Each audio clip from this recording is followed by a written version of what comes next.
11 who had really excelled. Congratulations and mabuhay kayong lahat. All the graduates, to give us an inspiring message, may we call on Barangay Captain Mary Ann Victoriano.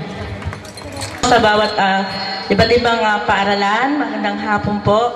At sa ating pong punong guro, Ma'am Grace Pascua, magandang hapon po. At sa lahat-lahat po ng mga guro at mga magulang at mga batang magsisipagtapos sa araw po na ito, binabati ko po kayo ng maligayang pagtatapos at alam ko po ito po ang inyo pong minimithi na kaya nga po ay pinakaasam-asam nyo na pong panahon. Na alam po naman ng lahat ng mga kabataan na ito po ang pangalawang hakbang sa edukasyon at patungo na po sa mataas na hakbang ng ating edukasyon. Kaya po ang mga magulang po ninyo ay nagsikap at sumuporta po sa ating mga anak. Sana po bigyan pa po natin ng panahon at pansin na tayo po ay magsikap na makapag-aral ng mabuti patungo sa mataas na antas ng ating pong edukasyon sa inyo pong mga pangarap. Kaya muli po sa hapon pong ito, kasama ko po ang aking barangay kagawad Victoria Losada at ang aking pong SK Chairwoman Raquel Rivera. Kami po ay taus-puso pong bumabati sa inyong lahat ng maligayang pagtatapos sa araw po na ito ng 2011. Marami pong salamat. Christopher R. Besmonte for his valedictory address. Teachers, parents, and fellow graduates, I want to give you a pleasant afternoon. It is indeed a great privilege to stand and speak right here in front of you this afternoon, to share and to speak my heart out. Dear fellow graduates, we can finally say, at last, we've finally made it.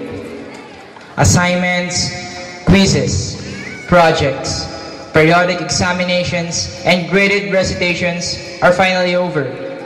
Finally over for the meantime. But then again, as we move to our tertiary education, there are more challenges that awaits us. A bigger and a more difficult challenges than we have faced today. It's a fact that not all graduates are given the opportunity to pursue their college education. It's not because they are not capable. We are all highly capable for that. But it's because they are somehow financially incapable. And that's the reality. But this shouldn't be a hindrance to our ambitions and for reaching our dreams. As the world rotates 24 hours a day and revolves 365 and 1/4 days a year, we should keep always our hope burning inside us. Just like Pandora's box, where hope is the only thing left. We should always be hopeful, optimistic, and vibrant. Dear fellow graduates, always believe that nothing is impossible to God. Just keep on believing. And remember, we are the partner of our government through transformational society. And we are. We should always remember to our heart, mind, and soul that we are the answer to societal change. Dear fellow graduates,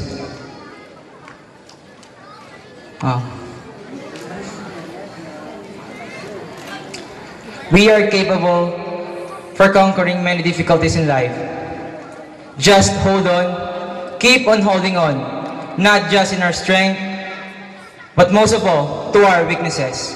Thank you, a pleasant afternoon, God bless, congratulations to us all, and mabuhay tayong lahat. Loyalty, may we call on Arwel L. Bulagner, this year's third honorable mention. Of my ability. I pledge that I will do the best of my ability to contribute for the welfare and development of my school. to contribute for the welfare and upliftment of my school. I pledge that I will serve my country, I pledge that I will serve my country, my fellow men, and above all, and above all, our Lord Almighty. our Lord Almighty. So help me God. Believing in the power of our dreams, let us hear the graduates as they sing the song, Patuloy ang Pangarap. Sa aking buhay ang nag-asa, ako'y nanalig sa isang pangarap. Ako'y naniniwala, ako ay lilipat at ang lahat sa isang pangarap. Ako'y naniniwala, hindi ako hanggang aking makakaya. Kung darating, tagumpay ko'y makikita, patuloy ang pangarap. Kung pa rin makapansin, lahat na manalangin ko, ngayon may kasagutan. Lahat ng pinagdaan, hirapan, nagbigay ng kalakasan upang marating ang isang pangarap. Ako'y naniniwala, ay lilipad at ang lahat makakakita sa isang pangarap. Ako'y naniniwala, hindi ako titigil hanggang aking makakaya. Unti-unting mararating, tagumpay ko'y makikita, patuloy ang pangarap. Kahit saan, kahit kailan, alam kong ako'y patungo sa marami pang tagumpay sa isang pangarap. Ako ay lilipad at ang lahat makakakita sa isang pangarap.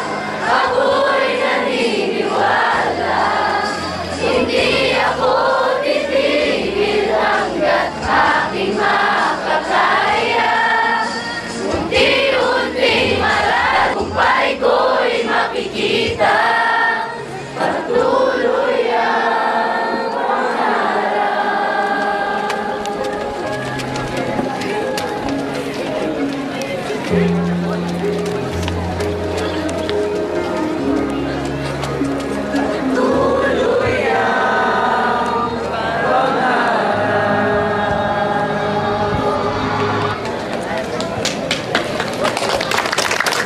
High School's faculty and staff, we may say thank you to Honorable Barangay Captain Mary Ann Victoriano and Council, Ma'am Rosary R. Carlos, the principals, parents, and to all of you, thank you very much for gracing this affair. Congratulations, everybody.